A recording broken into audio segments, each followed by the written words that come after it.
പുണെയിൽ പ്രതിശ്രുത വരൻ കേതൻ അഗർവാളിനെ കൊന്ന കേസിൽ സിയ ഗോയലിന്റെ അഭിഭാഷകൻ ആരെന്ന് തർക്കം. തന്നെയാണ് സിയ കേസ് ഏൽപ്പിച്ചതെന്ന് ഒരാളും മറ്റൊരാളെയാണ് കേസ് ഏൽപ്പിച്ചതെന്ന് കുടുംബവും പറയുന്നു. തർക്കമായതോടെ സിയയുടെ കുടുംബത്തിനെതിരെ മാനനഷ്ട കേസും വന്നു.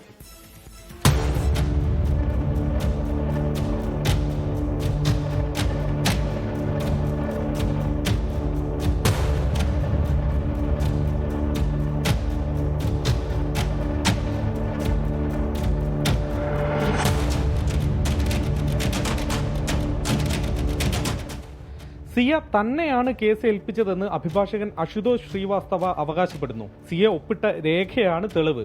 ഇത് വ്യാജമാണെന്ന് സിയയുടെ കുടുംബം പറയുന്നു. റിമാൻഡ് കാലാവധി കഴിഞ്ഞ് പ്രതികളെ കോടതിയിൽ ഹാജരാക്കിയപ്പോൾ സിയയും ഈ അഭിഭാഷകനെ തള്ളിപ്പറഞ്ഞു. വിപുൽ ദുഷ്യന്ത് എന്നയാളെയാണ് അഭിഭാഷകനായി നിയോഗിച്ചതെന്ന് കുടുംബം പറയുന്നു. ഇതോടെ അശുതോഷ് ശ്രീവാസ്തവ സിയയുടെ കുടുംബത്തിനെതിരെ 10 കോടി രൂപ നഷ്ടപരിഹാരം ചോദിച്ച് നോട്ടീസ് അയച്ചു. വിവാദം തനിക്ക് മാനഹാനി ഉണ്ടാക്കിയെന്നാണ് നോട്ടീസിൽ പറയുന്നത്. അതേസമയം സിയയ്ക്ക് മറ്റൊരാളുമായി ബന്ധമുള്ള കാര്യം അവസാന നാളുകളിൽ കേതന് സംശയമുണ്ടായിരുന്നതായി പോലീസ് പറയുന്നു. കുടുംബത്തോട് ഇക്കാര്യം പറഞ്ഞിരുന്നു.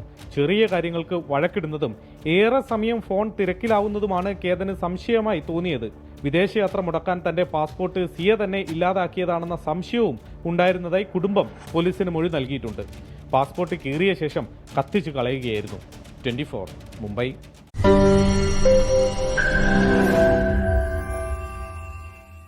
ലോകത്തെവിടെയായാലും ഏത് സമയത്തും 24 വാർത്തകളും ഓഗ്മെന്റഡ് റിയാലിറ്റി പാക്കേജുകളും എക്സ്പ്ലെയിനറുകളും വിശദമായി കാണാൻ ഞങ്ങളുടെ യൂട്യൂബ് ചാനൽ നിങ്ങൾക്ക് സബ്സ്ക്രൈബ് ചെയ്യാം.